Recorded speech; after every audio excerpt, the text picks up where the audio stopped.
Salam sejahtera Malaysia, terima kasih kerana menonton video-video dalam channel ini. Sebelum kita mula, jangan lupa untuk tekan tombol subscribe, share, like dan komen. Let's go! Salam sejahtera dan salam perpaduan. Berita seterusnya, SPRM tahan ketua polis di ARA disyaki makan rasuah lebih RM1 juta ringgit. Berita penuh, Suruhanjaya Pencegahan Rasuah Malaysia SPRM Pahang menahan seorang ketua polis daerah di negeri ini kerana dipercayai menerima suapan lebih RM1 juta ringgit. Suapan dikatakan diterima pegawai kanan polis berusia 53 tahun itu bagi melindungi aktiviti pusat hiburan dan pusat urut yang beroperasi di dalam daerah diketuainya. Sumber SPRM Pahang memaklumkan, suspek ditahan ketika dipanggil untuk dirakam keterangan di Ibu Pejabat SPRM Pahang petang tadi. Suapan itu diterima pegawai kanan polis terbabit antara 2017 hingga 2022. Jumlah suapan diterima dianggarkan lebih RM1 juta untuk sepanjang tempoh kira-kira 6 tahun itu, katanya. Sementara itu, pengarah SPRM Pahang, Hairuzam Muhammad Amin alias Hamim, ketika dihubungi mengesahkan tangkapan berkenaan, namun enggan mengulas lanjut. Difahamkan, siasatan dijalankan mengikut Seksyen 17(e) Akta SPRM 2009. Suspek dijangka akan dibawa ke Mahkamah Magistrate Kuantan pagi esok bagi tujuan reman. Dalam pada itu, Ketua Polis Pahang, Yahya Othman yang mengesahkan penahanan seorang pegawai kanan polis seperti laporan yang tular sejak lewat petang tadi. Dia memberitahu pihaknya memberi ruang sepenuhnya kepada SPRM untuk menjalankan siasatan. Polis Pahang memberi jaminan tidak akan berkompromi dengan kegiatan salah laku, jenayah atau apa-apa pelanggaran undang-undang oleh pegawai dan anggota kami. Kita juga sedia memberikan kerjasama kepada pihak SPRM dalam menjalankan siasatan, katanya.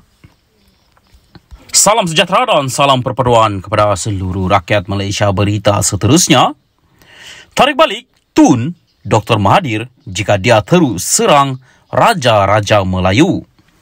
Berita penuh, RSN Raya Pakatan Harapan Jelutong mahu kerajaan untuk mempertimbangkan untuk menarik balik darjah kebesaran Seri Maharaja Mangku Negara SMN yang dikaruniakan kepada Dr. Mahathir Mohamad jika dia terus menyerang Raja-Raja Melayu.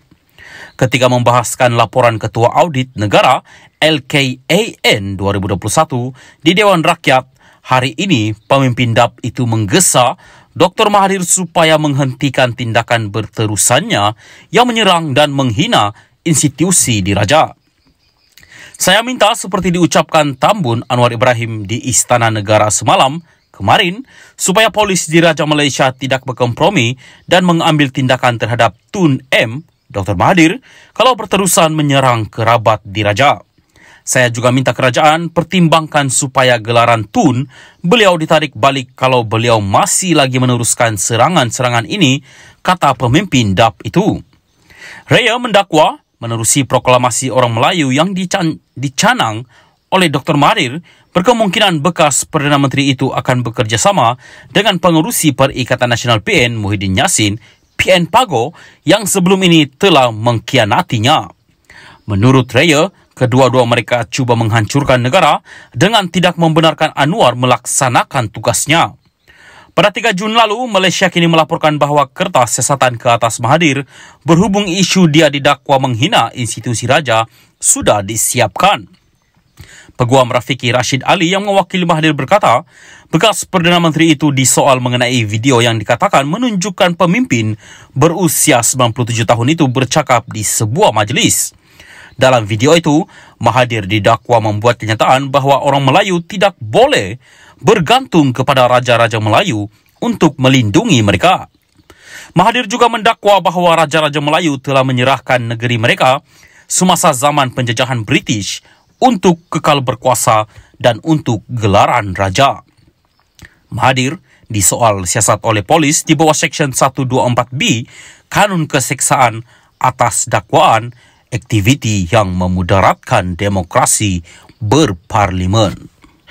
Salam sejahtera dan salam perpaduan kepada seluruh rakyat Malaysia. Berita panas malam ini bertajuk, semua orang tahu dia jual tanah, kata Mahathir. bertepenu. Bekas Perdana Menteri Dr. Mahathir Mohamad hari ini mempertahankan kenyataannya yang mendakwa bahawa Raja-Raja Melayu telah menyerahkan negeri mereka semasa zaman penjajahan British untuk kekal berkuasa dan untuk gelaran raja. Bercakap pada sidang media petang ini, Mahathir berkata semua orang tahu bahawa Raja-Raja Melayu menjual tanah untuk mendapatkan hasil. Saya sebut something berkenaan Raja-Raja Melayu.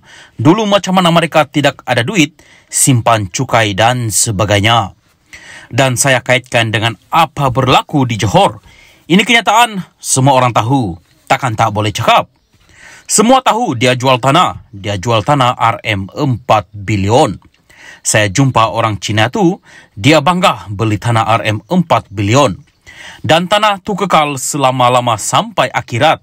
Tanah tu dah bagi pada orang itu, katanya pada sidang media selepas mesyuarat meja bulat proklamasi orang Melayu di Kuala Lumpur hari ini. Mahathir berkata demikian ketika diminta mengulas status siasatan yang dilancarkan polis terhadapnya baru-baru ini. Pada 3 Jun lalu, Malaysia kini melaporkan bahawa kertas siasatan ke atas Mahathir berhubung isu dia didakwa menghina institusi raja sudah disiapkan. Peguam Rafiki Rashid Ali yang mewakili Mahathir berkata bekas Perdana Menteri itu disoal mengenai video yang dikatakan menunjukkan pemimpin berusia 97 tahun itu bercakap di sebuah majlis. Dalam video itu, Mahathir didakwa membuat kenyataan bahawa orang Melayu tidak boleh bergantung kepada Raja-Raja Melayu untuk melindungi mereka. Mahathir juga mendakwa bahawa Raja-Raja Melayu telah menyerahkan negeri mereka semasa zaman penjajahan British untuk kekal berkuasa dan untuk gelaran raja.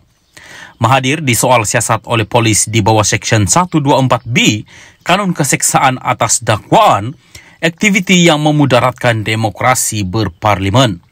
Sementara itu, ditanya mengenai penganugerahan Diraja Kebesaran Panglima Setia Mahkota PSM yang membawa gelaran Tan Sri kepada Lim Kit Siang, Mahathir berkata veteran DAP itu setaraf dengan bekas Mushidul Ampas Allahyarham Tan Sri Nik Aziz Nikmat. Sumbangan Kit Siang kepada negara tak boleh dilawan oleh mana-mana pihak lain. Dia seorang yang setaraf dengan Allahyarham Nik Aziz, katanya lagi.